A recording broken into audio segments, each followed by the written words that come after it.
coming in at number 5 on my NBA's top 5 duos is KD and Kyrie. Now, some may say that may be a little too low. Some may say they maybe not even be needing to be on the list at all, right? But I have them coming at number 5. Their skill level is just a little too high to leave them off. Their most recent struggles getting swept in the playoffs kept them from being higher on this list. They were completely healthy, alrighty, and they got swept out of the playoffs. They just can't be higher than number 5. Skill level, couldn't leave them off the list, all right? Number 4, Jason Tatum, Jaylen Brown, who actually swept number 5, all right? So I have them coming at number 4. They're young. They found some struggles in the NBA Finals, but they were in the finals, all right? So let's not just erase them and erase what they done during this playoff stretch that they just had and a really good regular season that they had, all right? Of course, all-star selections, all of that good stuff, all right? Coming in at number 3 is the most controversial, but for me, it is Kawhi and Paul George. Kawhi did not play at all this season. Paul George played a quarter of the season. But I just believe that their skill level and what they've done, I just couldn't leave them off the list. And, they'll be coming back this year completely healthy. This is a top 5 NBA duos entering this next season. And I believe they're just going to be one of the top teams. The team is so loaded, the pieces around them. You're going to see Kawhi and Paul George shine. I really do believe that, all right? Coming in at number 2, maybe even more controversial, but I have Embiid and Harden, all right? And the thing about it, when you look at duos, you have to, I think, in my opinion, you look at who's the best player in this duo, right? And it's Embiid, all right? So you have Embiid, who really is the league MVP. I don't care who actually got the award, but he was the league MVP.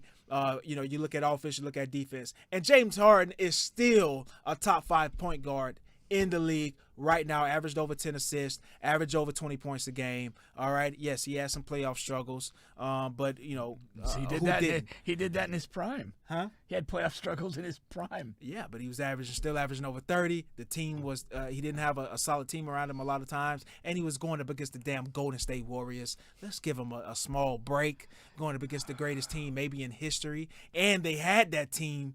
They had that team dead to rights. And had a chance to win in the Game 7.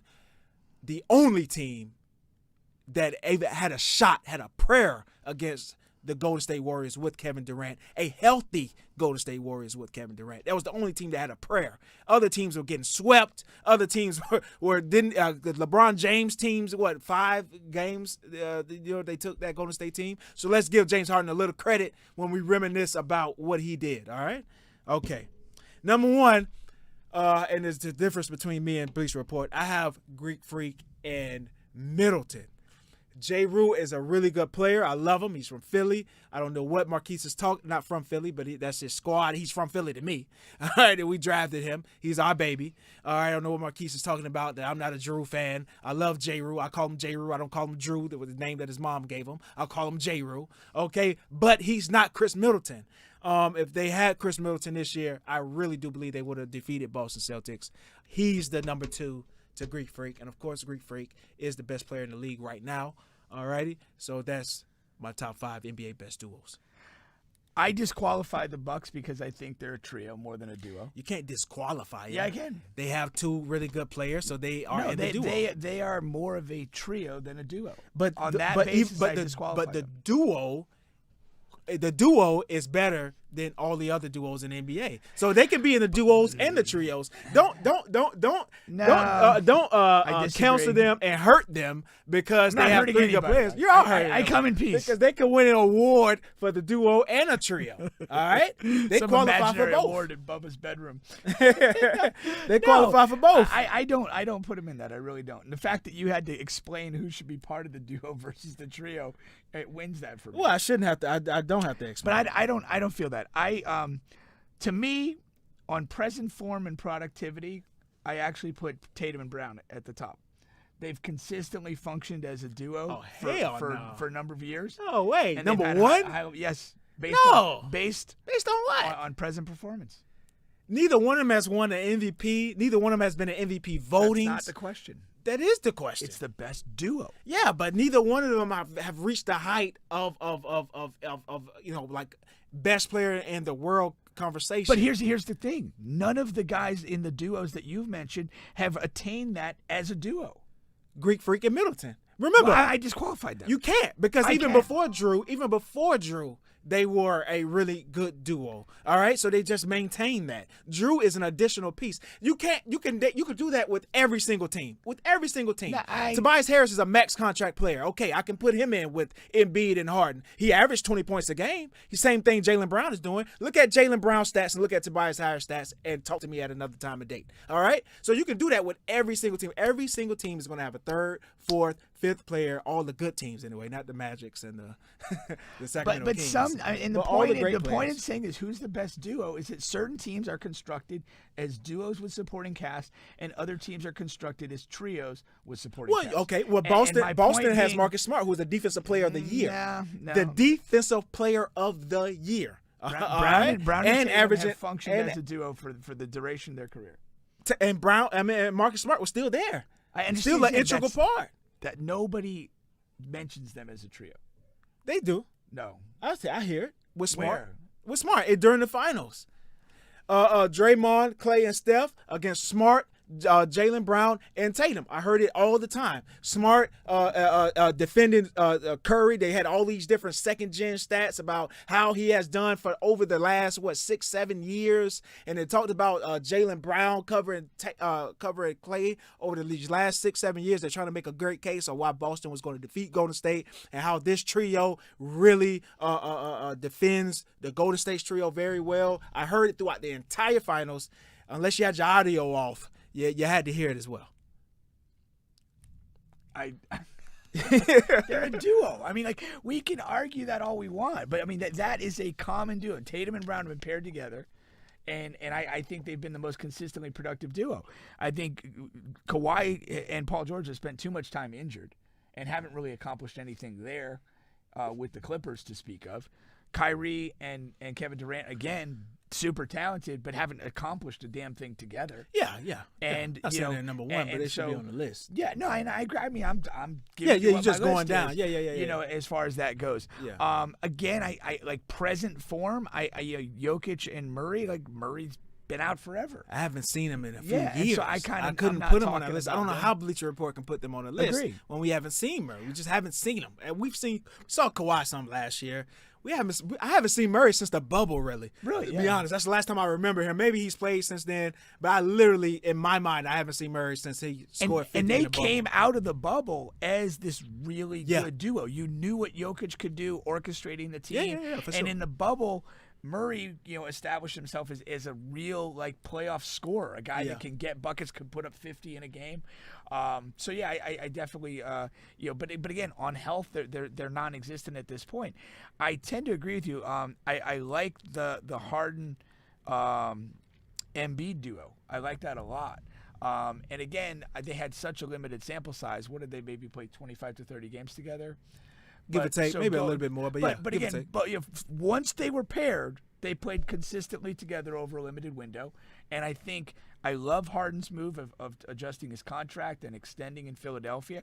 I think it shows a level of commitment that he has not been famous for, No. let's say. And so I'm optimistic about that. I would easily slot them at number 2. But again, I have Brown and Tatum first because they've done this together for a while. Not 30 games, but I recognize the potential for Harden and Embiid to surpass them easily. And we might have seen the last of KD and Kyrie as any sort of duo. May have, but the latest rumors are now the Nets are going to keep him, and Kyrie doesn't want to leave. Yeah. That's just a shit show over there, man. It really is. I don't know. I wouldn't even want to be a part of that team. You got Ben Simmons deactivating social media accounts. Now? Yeah. He recently did that? Yeah, he posted this picture the same day KD requested a trade. He posted this picture of him in the gym saying, "Yeah, I'm this and that," and then the next day deactivated everything because people were commenting too much. But that shows when you do that. because of the comments, all the comments being negative, that shows you still have some mental, like, you're still paying attention and listening to what people have. I think that shows a weakness. Oh, 100%. It's really like, there's a saying that good teams are coach-led, great teams are player-led. And if you just look at that group of Nets guys, like, I don't think anybody holds anybody accountable. No. And they have no chance to attain any success that's worth it with that type of mentality. I think if you really know basketball, I think even if they do run it back, you just can't be successful with that because, yes, they're talented, and yes, maybe you can make an argument they're the most talented team in the league, all healthy. And then you'll have passive NBA fans and 2K players all saying that, yeah, the Nets team is going to be extremely strong. But from the information that we have now, and we know what this team is and what their mental makeup is, you can't be confident that they're going to execute anything over the Bucks, the Celtics, who have both teams have just been through the wire, and they're just a much stronger. You know what I mean? Well, trust them in big moments. Yeah, and what it comes down to is that the Nets are a collection of individuals who care essentially only for themselves. Yeah. And the no buy-in. Yeah, there's no buy-in. I mean, the Bucks, Giannis is such a fantastic and genuine character that people, I think, are gravitated toward following him. Those Boston guys have been together for a really long time, and they've been, they've faced criticism. They've stuck together. Yeah. And now, this year they attained the highest level of success that they've enjoyed collectively. But the Nets, it's like you go down the line. It's like, Katie, we've talked about this on previous shows. He's just a hooper. He's not interested in being the face of a franchise or a leader. No. He's not interested in having a conversation with Kyrie and saying, yo, we came here together. I need you. Yeah. So get vaccinated, get whatever you got to do so we can do this. We didn't come here to do this. And then Kyrie, not responsive or engaged to any of that. And now you add Ben Simmons to that. And he's just, nobody, went to him and said, bro, we're getting swept. Like, we need you. I don't care if it's 15 minutes. We need a body. We need a couple of passes. We need something. And nobody says anything. No. And that's just speaks volumes of who those people are as individuals. And if that's what your mindset is, you have nothing that you're going to accomplish. To get to championships, to win championships, it takes a level of collective effort, commitment, band of brothers stuff. And this group of people does not have any of that. No, they don't, man. They really don't.